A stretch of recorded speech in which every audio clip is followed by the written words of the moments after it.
रायलायलांनो माबा माबि रेलेबा क्लासखौ नागोन दे आं मानो न'आव थांनो मोनाखैमोन एखे एसे खिथालांसैब्रा लोगोफोरनो बोसोरसे गोजो मानो न'आव थाङाखैमोन आङो बिराद गोबाव मोनबाय आरोना बोसोरसे गोबाव माने दिना माला माला थांनानै बोसोरसे जाखैखौ पात्ताखौनो मोनासै ने मावजि बोसोरसे जाना बाबुआ आरो बोसोरसे जालायलायबाय आरोना न'आव थांनाया जि माने फन खालामबा लिंहरनायखौनो खोनासंबालायलायबाय आरोना माला फैगोन बिसोर आंखौ माला लाबोगोन बयबो नायनो लुगैबाय नुयिफोरा नायनो लुगैबाय होमबाबो नुग्राफोराबो माने थांजानो लुगैबाय आरो बेखौबो खोलै मावजि बेखौबो खोनानै माबा लोगोफोर न'आव थांनो मोनैनि जाहोनानो जाहैबाय मा होनो जोङो 2021 नि बैसागुआव थांदोंमोन ने 22 दाथ' 23 ना 22 नि बैसागुआव थांदोंमोन जों लोगोफोर बैसागु माने बैसागु एसे बायनानै आरोना मेयावसो थांदोंमोनलै ने मेयावसो मेनि 6 तारिख ना 3 तारिखआव थांदोंमोन आरो जोङो ओमफ्राय बेनिफ्रायनो थाङासै आयाव गलांबाय मा र' जिबसोराना आपेल गदों ना मा मानो नाबा औ दे होगोन ओमफ्राय दसे दोनथ'नाय जादोंमोन आरोना जिबसोरा उन्दुनो नागिरदोंमोन उन्दुबाय जिबसोरा बरियानो ओमफ्राय आयं लामायानो बोरैबाथारहाय लोगोफोर ओरैनो आंना मबाइला मावखायो स्टेन्डफोरा आरोबाव बिराद गोजोनानै गान सालायदों आंनि खानायखौ गनानै बोरैबा थियानो गनाय नंला दायो होमबाबो गखांबायना आंना खानाया गखांबाय आंना लोगोफोर माबानि डिलिभारिनि उनाव मानो न'आव थांनो मोनाखैमोन खिथाफिनसै आरोना लोगोफोर न'आव थांनो मोनैनि जाहोनानो जाहैबाय नोंथांमोना थांनो मोनाखै होननायखाय साननो हागौ न'आव हगार हराखै खोमा फिसा बिहाव बिखुनजोआ हौवाया इदि साननो हागौ आरोना लोगोफोर नाथाय बेबायदि जेबो नङा बिन्दास आरोना बेबायदि जेबो नङा लोगोफोर जोंनि मोजांनि थाखायसो थांनो होआमोन आरोना जोंखौ गोजान नालाय लामायाबो खमबाबो 3-3.5 घन्टा गारि गाखोनांगौ जायो लोगोफोर न'नि प्राइभेट गारियावनो आरोना ओमफ्राय ओरैनो पाब्लिक बासफोराव थांनांगौबाथ' 5 घन्टा नांखायो 5 घन्टा 4 घन्टा बिदि नाङो आरोना मोना फैबाथाय ओमफ्राय जोङो 2022 नि मेयाव थांदोंमोन आरोना लोगोफोर मेयाव थांदोंमोन बिनि सिगाङावबो बिदिनो बायदिसिना एसे प्रब्लेम जादोंमोन आरोना जोंहा माने आङो आरो जेनेबा आङो जादोंमोन आरो खिथानोसै ना एसे जि सान्थिथारहाय मा लामायाबो माबा लोगोफोर जोङो माने प्रेगनेन्सिनि जेबो प्लेनिं खालामथ'वाखैमोन आरोना ओमफ्राय जोङो 2021 नि मार्चआव हाबा जादोंमोन आरो ओमफ्राय सैमा गोथै ओमफ्रायो अक्ट'बर नामोन ना माबाया अक्ट'बर ओमफ्राय डिसेम्बराव माबा खालामदों ओमफ्राय जोङो प्रेगनेन्सिनि जेबो प्लेनिं खालामथ'वाखैमोन माने 1 year थाथारगोन बिदि होननानै थादोंमोन आरोना ओमफ्रायो 2021 नि अक्ट'बराव बोरैबा माने आनप्लेनिं बोरैबा प्रेगनेन्सि आंना पिरियडा मिस जाबाय नालाय ओमफ्रायो जों नायबाय आरो न'आवनो टेस्ट खालामनानै ओमफ्राय पजिटिभ ओंखारबाय ओमफ्राय आइनो खिथाबाय आङो बिखुनजोनो आरो ओमफ्राय आइया होनबाय जेबो मुलि सुलि जाथ'नांला होनबाय आरो ओमफ्राय माथो आरो इसोरा अननानै होनायखौलाय ने लोगोफोर ओमफ्राय जोंबो जेबो खालामासै बिदिनो लाबाय आरो लानोसै होननानै थाबाय जोङो ओमफ्राय थाबाय बिदिनो ओमफ्राय न'आव थांजादोंमोन ने बिराद गारि गाखोबाय आङो माने बिराद गुवाहाटियाव थांबाय एग्जाम हैबाय माने डाउन टाउन इउनिभारसिटियाव लोगोफोर जि गोजौ आंनि लोगोफोरा आंखौ बादा होखादोंमोन आरोना फैनांला नोङो बिराद खस्थ' मोनगोन आरो एसे रिस्कि जायोना बिदि होननानै बुंखादोंमोन आरोना आंनि लोगोफोरा ओमफ्राय होमबाबो आङो थांथारनोसै बिदि होननानै थांबाय आरो ओमफ्राय आं थांनो ओंखारबाय नालाय न'आवबो आइमोनाबो जेबो नाजाय मावजियाबो दोनलांबाय आरो थांबायबो ओमफ्राय आरो न'आवबो आलासि जाहैबाय ओमफ्राय आया ओमफ्राय सोरनिबा हाबाबो जाबाय जोङो बुहुद आरोना बुहुद गारि सारि गाखोजाबाय ओमफ्राय थांलाय फैलाय बुहुद जाबाय आरो ओमफ्राय डिसेम्बरनि 2022 डिसेम्बरनि 3 ना 4 निफ्राय जोंनि गामियावनो माने साहित्यनि गल्डेन जुबलि दंमोन आरो ओमफ्राय बेयावबो आरो जोंहानि बिबोनां मोननाव आलासि जाहैबाय ओमफ्राय बिबोनाङा मिटिङाव फैनो नागिर बिबोनांखौ लाना फैथावथावनो बिबोनांखौ लाना फैगौथ'नो जोङो आलासि जाहैबाय फैबाय बिनि नेक्स्ट दिना 25 ना मायाव जोङो बिजावजालि लाहानाव थांदों आरोना बिजावजालियाबो बे समाव दंमोन बाबु गोरलै मोन्दोंमोन आरो ओमफ्राय इसानाव थांबाय जोङो नानिया नायनो होननायखाय दोनलांबाय आरो ओमफ्राय बेयावनो एसे बोरैबा बारल'नियाव बेयावनो आं बायजोआव थांनायाव एसे ब्लिडिं जानाय बायदि मोनबाय आरो आंना उदै सुदै जेबो सायाखै ओमफ्राय नेक्स्ट दिना जोङो डक्टरनाव थांबाय गिनानै मावजिजों आंजों डक्टरनाव थांबाय ओमफ्राय सन'ग्राफि खालामबाय ओमफ्राय रिपर्टआ जोंना गाज्रि ओंखारबाय आरोना लोगोफोर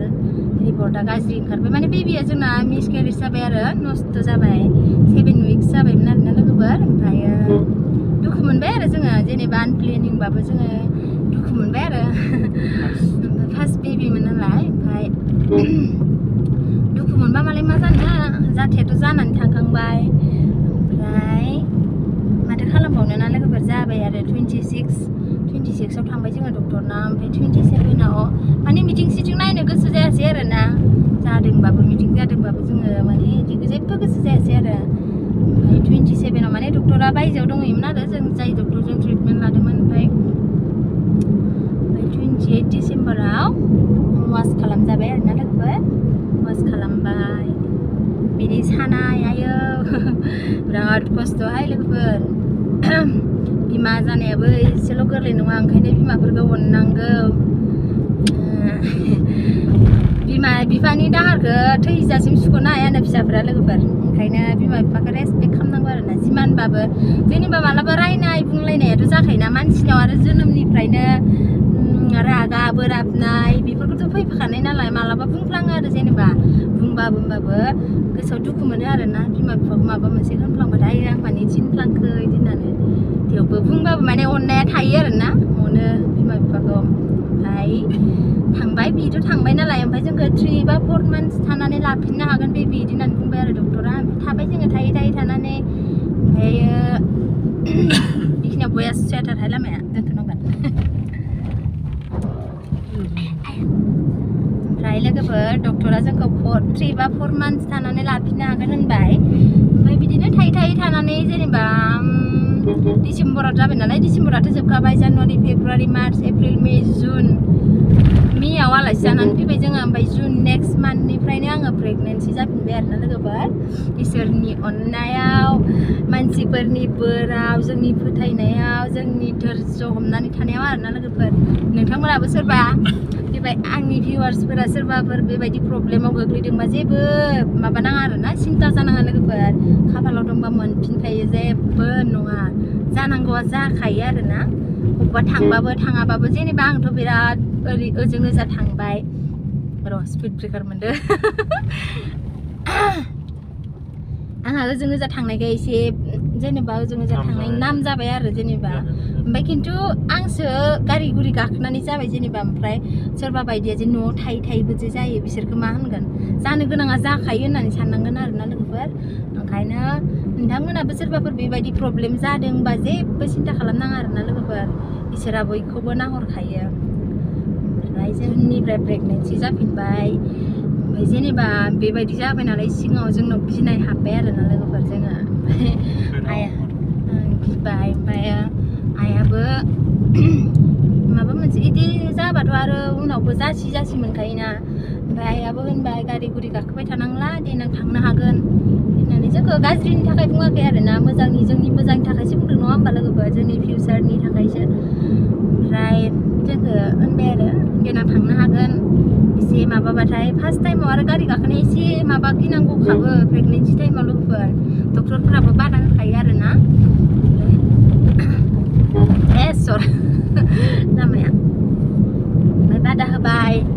थांथ' नांला बिदि होननानै ओमफ्राय जों जेराव थांनायानो जाखायासै आरोना लोगोफोर गिनानैनो माने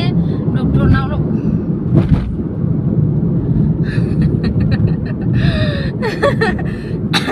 डक्टरनाव थाङो माने मासाव खेबसे खेबनै बा बबेबा मन्दिर खाथि खालाफोराव मन्दिरफोर खुलुमनोबाल'सो बिदिबाल' थाङो आरोना लाङो आंखौ मावजिया गारिजों ओमफ्राय जोङो जेराव थाङा आरो आंबो थाङा ओमफ्राय मावजिया गाव थांनो हाबाबो थाङा आरो गावबो थाङा ओमफ्रायो 6 मान्थमोन ना 6 मान्थ रानिं जाबाय थाबा खेबसे थांबाय आरो आङो न'आव खेबसे थांबाय ओमफ्राय बेनिफ्राय गैया दिनैसो आरोना बेनिफ्रायनो दिनैसो लोगोफोर गिबाय नालाय जोंबो ओमफ्रायो आरो बेबायदि जाफिनबा आरो बिराद खस्थ' ना लोगोफोर बुंनायावसो जाबाय थांबाय वास खालामबायनो थांबायनो बिदि बुङो आरोना ओमफ्राय बिराद खस्थ' लोगोफोर सानाय सुनाय मा बुंनो आंथ' वास खालामजाखांनानै वास खालामखांना फैनानै लोगोफोर जि बोरैबा जायो आरोना देहाया बुंनो हाया आरो माबायदि बोरैबा माने बेखौ जायबा मोनो बिसो मिथिगोन आरोना लोगोफोर ओरैबायदि आरो नेक्स्ट दिना हरसे फार्स्ट खालिनो खोमा वास खालामनानै फैखांबाय जोङो 2टासोआव मोनफैबाय न'आव मोनफैनानै आं ओंखाम जाबाय जानानै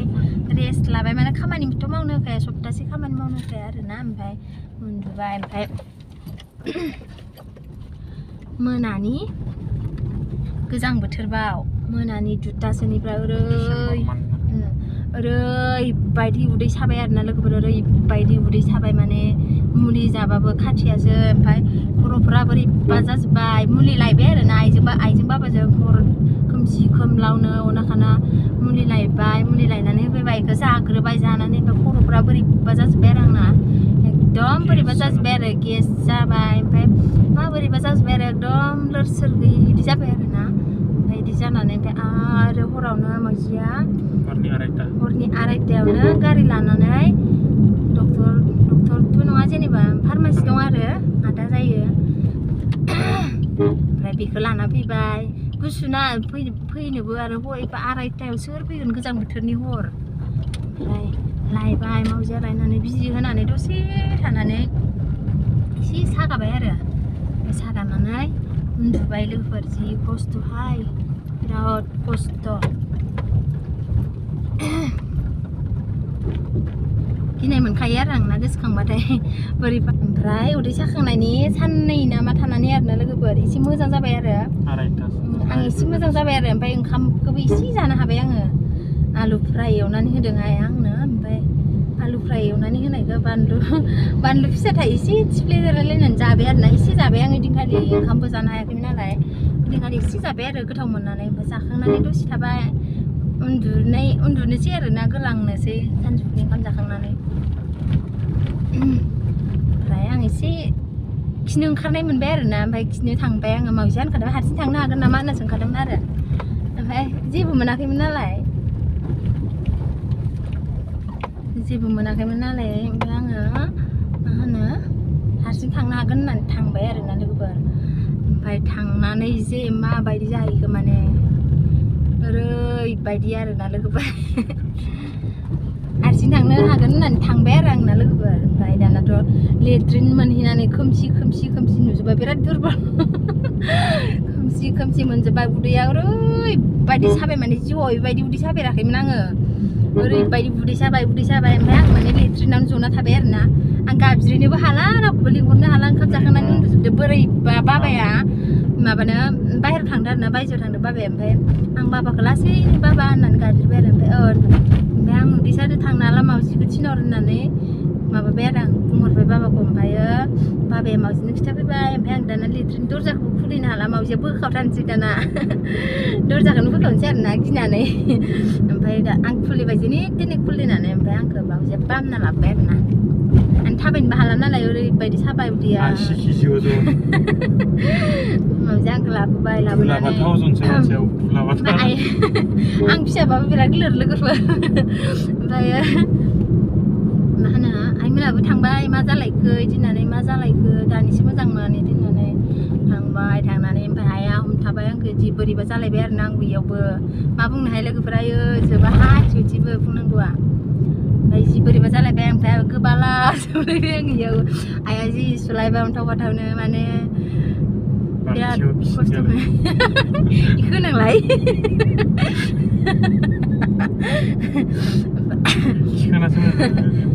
ओमफ्राय जि गोबाबाय खिबायबो गोबाबायबो आरोना लोगोफोर ओमफ्राय मुलि जानानै आरो मोजां जालायबाय आरोना बिराद बायदि जाबाय आरोना लोगोफोर बेनि उनावनो ओमफ्राय प्रेगनेन्सि जाबाय प्रेगनेन्सि जानानै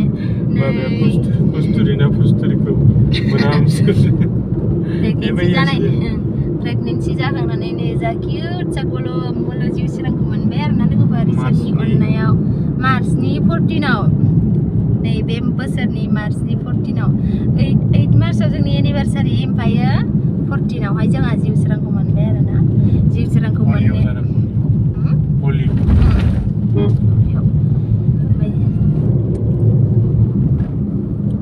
मार्चनि 14आव जोंहा जिउ सोरांखौ मोनबाय दायो 8 months रानिं जाबाय आरोना लोगोफोर दखानाव दं ने आदै आब'आ दासो थांनो खादोंनो दे ओमफ्राय आं सि सेक्सन डेलिभारि जादों नालाय लोगोफोर इयावबो बिराद खस्थ' माने खस्थ'आनो खस्थ' आरोना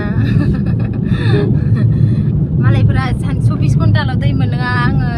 साननै मोनलोङाखै लोगोफोर ओरैबायदि दै गांदों माने खुरियाबो उन्दुनायनि सिदा सिखारनोबो हाया मानोबो हाया माने बिराद खस्थ' आरोना जि दै गांबाय गारामायानो गोरान जाजोब्बाय माने आं ओरै सानलायदों आरोना आं लोंला जिउआव दैखौनो लोंला आङो है लोंलालां सानखादों आङो रागा जोंनानै माइया ओमफ्राय लोगोफोर बेयावबो जालायबाय मा होनो आसाखौ लांफादो आरोना मोनायाव मेम'रि जाना थाथोंसै आरोना जोङो भिडिअ खिथाना दोनसै ओइदिनखालि 14 मार्चनि मोनायाव 8टासोआव ओंखाम जाबाय आरोना जोङो जि जाखादों अमा गोरानलाय अमा खर'लाय बोरमा बिबुलाय माबा माबि अमा खर' मोन्दोंमोन आरो लटारियाव गेलेनानै मावजिमोना बेखौबो जादोंमोन आङो ओमफ्राय दाना जोङो ओंखाम जाखांनानै उन्दुनो हाबनायनि सिगां बाहेरायाव थांनायाव माने रायलायदोंसोमोन आरोना मावजिया बुंदोंमोन नै मावजि दा जोङो मोनायावनो थांनांबायलायनो बिदि होननानै डक्टरनाव आरो माने टाइमा एसे खाथि जाखाबायमोन नालाय माबामोन डेलिभारि डेटआ 20 एप्रिलनि डक्टरा होनाया एप्रिलनि 1 मोन ओमफ्राय सन'ग्राफि रिपर्ट मथे 20 मार्चमोन आरोना लोगोफोर ओमफ्राय जोङो सि सेक्सनाव खामोन नालाय ओमफ्राय सि सेक्सन खालामगोन होनखानायमोन नालाय ओमफ्रायो 25 मार्चआव थांगोन होननानै सानदोंमोन आरो जोङो ओमफ्राय होमबाबो रेडि खामोन आरो जोंहा माला मा जाब्रबो जेबो मिथिखायाना बे समावथ' ओमफ्रायो थफ्ला थफ्लि सब रेडि खामोन आरो जोंहा आं मा रेडि खालामदों आइयासो मालाय बांसिन रेडि खालामना दोनदों ओरैबायदि एक्साइटेड फिसौला मोनगोननि मोजां आरोना आं खालामनो हायिखा आइया खालामनानै दोनदों ओमफ्रायो दानाथ' 9टासो जाबाथाय उन्दुनायाव बोरैबा खेंजोनाय बायदि मोनखांफाबाय आङो ओमफ्राय माने वाटार ब्रेक जाबाय आरोना लोगोफोर ओमफ्रायो थांबायानो फैबायानो जोङो उलुस जा मावजिया जा गरम थफ्ला थफ्लि सोबायानो इ गारियाव ओमफ्राय जों फैबाय ओमफ्राय जिउ सोरांखौ 11टा 40 ना 45 मोनबाय ना 11टा 43 मोनबाय आरो जोंहा जिउ सोरांखौ ओमफ्राय बेयावबो 3.5 केजि एसे बारा बावगोन ओमफ्रायो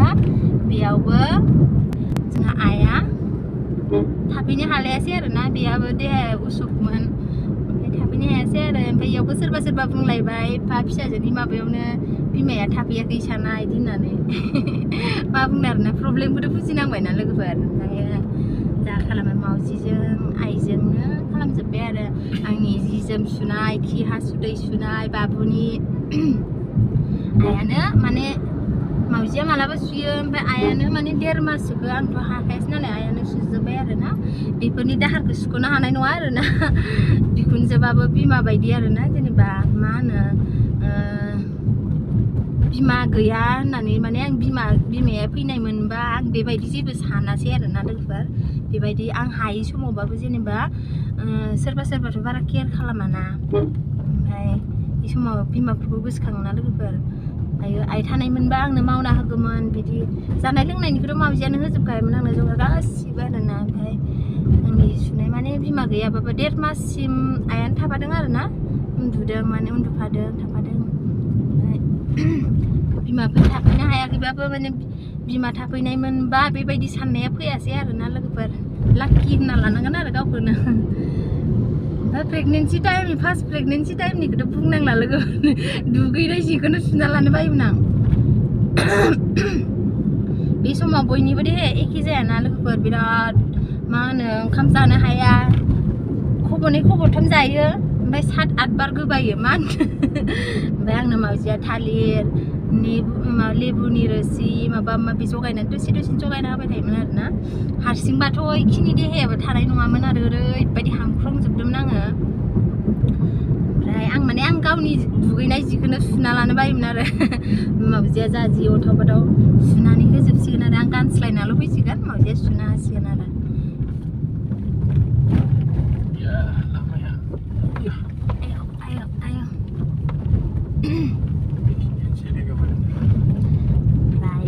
ओमफ्रायथ' दा आङो जेबो होफिननो हाया आरोना रावनोबो